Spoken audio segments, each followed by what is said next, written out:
everyone, welcome back to my YouTube channel.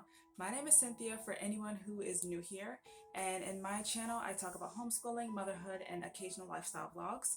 And in this video, we're going to talk about how to actively listen to your child for better communication, okay? And you know why you want to do this? Because openness and honesty with your thoughts and feelings can build trust in a relationship.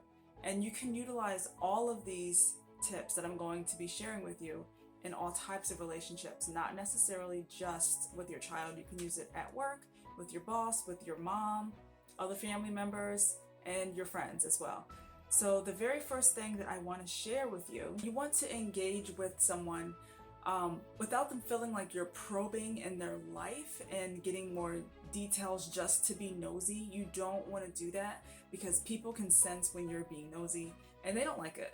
Kids don't like it. Nobody likes it. Nobody likes it when someone's just being nosy in their life. So these are the 4 steps that you're going to do so that you can start to actively listen to your child for better communication. Number 1, put aside all distractions. All distractions. I mean, if your phone is out, you don't want to have your phone out. You obviously don't want to be talking on your phone actively while your child is trying to listen to you or anyone trying to listen to you.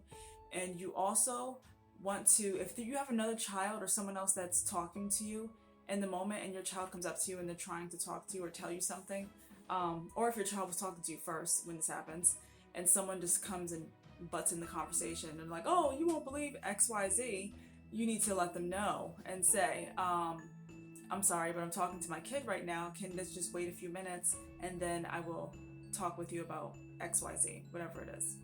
And if it's a smaller child, it's the same thing. Excuse me, mommy's talking right now, or daddy, or whoever, whatever your role is in their life to the other child, you're talking right now and they must wait until you are finished speaking with your child. You have to let your child know that they are a priority in your life so that they feel respected and so that they feel loved and proud to be your child as well, okay? Eye contact is super, super, super important. Now, you don't want to stare someone down. Now, this is the second step. You want to give eye contact while you're speaking with someone.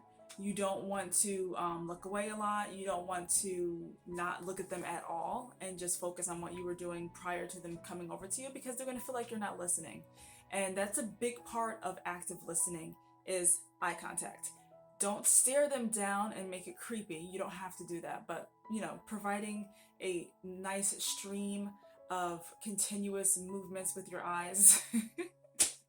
I'm trying to word that the best way I can, and that's just how it came out. I accept it for what it is. That's just how it is.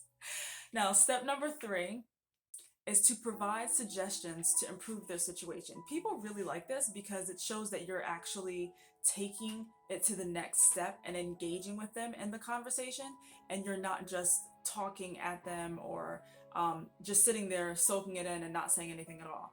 Though that does lead me to our last step, practicing silence. And silence is good. It's not in a good way. You have to use it in a good way. And I could probably make a whole nother video about silence. So some of you may not know this, but I did go to school for social work and I learned a lot about active listening when I was in school for social work. And practicing silence is a very big, useful tool that you can use to improve the communication that you are having. And I know it sounds weird to say silence and communication in the same sentence, but it's true. And you don't want to sit there in silence. You don't want to sit there and not say anything. But there are those moments when it's better left unsaid than to just fill the air with words that have meaninglessness? That's not a word. I'm sure that's not a word. Words that don't have any meaning. You don't want to fill the air with pointless words. You don't want to do that at all.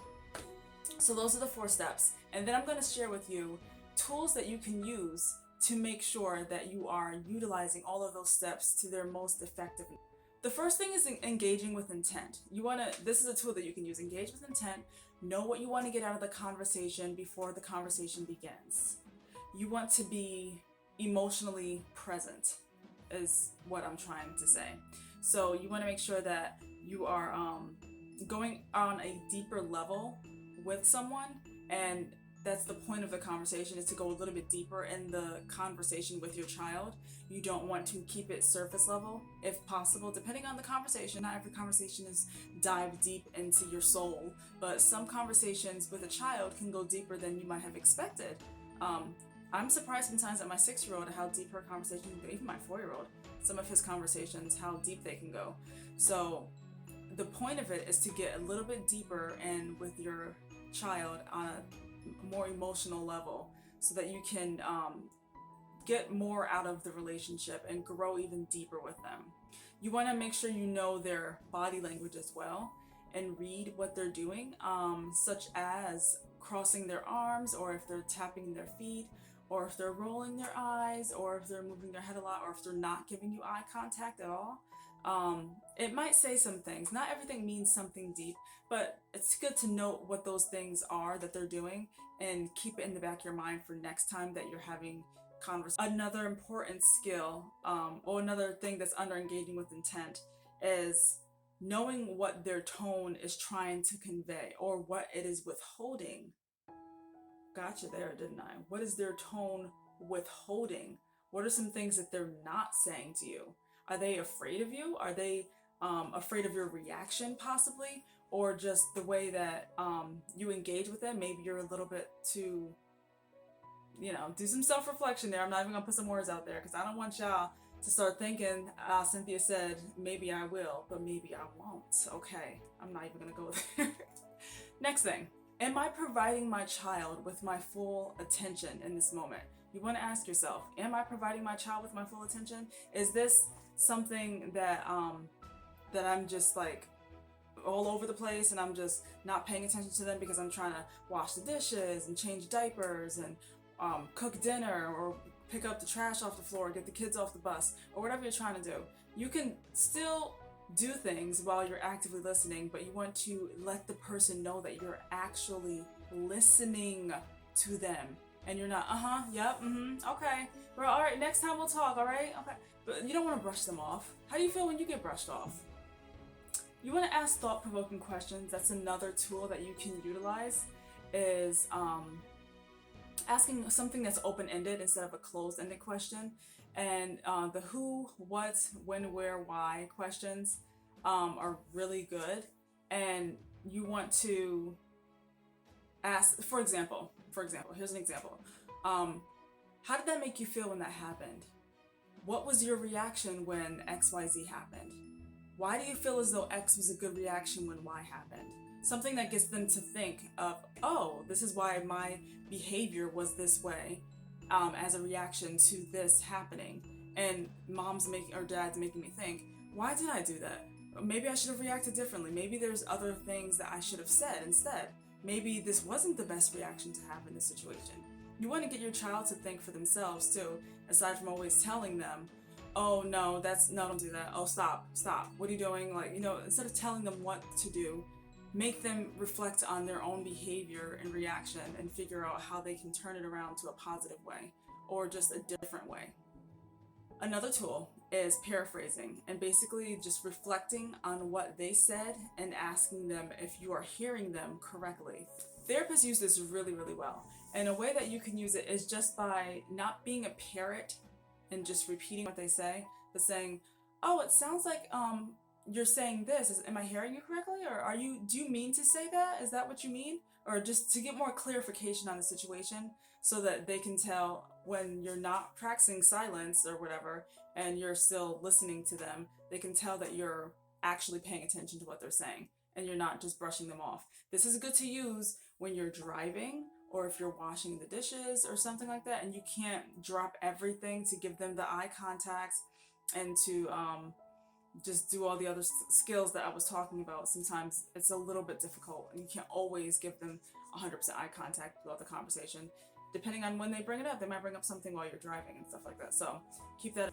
Another helpful tool is probing any emotion that arose during the conversation.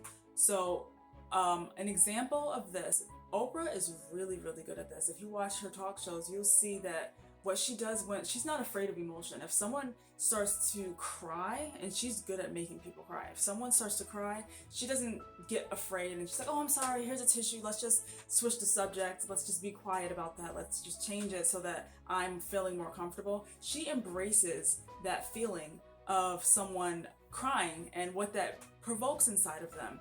Why are they crying? So tell me more about what your mother said to you when that happened. What did the girls at school do when you went to the bathroom? Or like, what was in just random situation? But something that can connect back with why they were feeling the way that they were feeling. That's what you want to do. Lastly, you want to end the conversation with showing that you appreciate them for what they have shared with you. And it really depends on how close you are with your child. There's a few different ways you can do it. You can do the obvious, hugging them. You can tell them that you're proud of them and end that with an endearing compliment that is authentic. You can use verbal expression just to tell them, thank you for sharing that. I really appreciate our conversation. Or something simple like that. It doesn't have to be deep. But hug is really a nice one. But if for some reason you don't hug your child very much or they're not a hugger, just using verbal expression is a great way of doing that. And that concludes this video. So if you have any questions, please comment below on how you actively communicate with your child now, and what are some things that you took from this video that you would like to implement inside of your relationship with your child. So I will see you all in the next video. Please like, comment, and subscribe. And again, my name is Cynthia, and it was nice talking to you. Bye.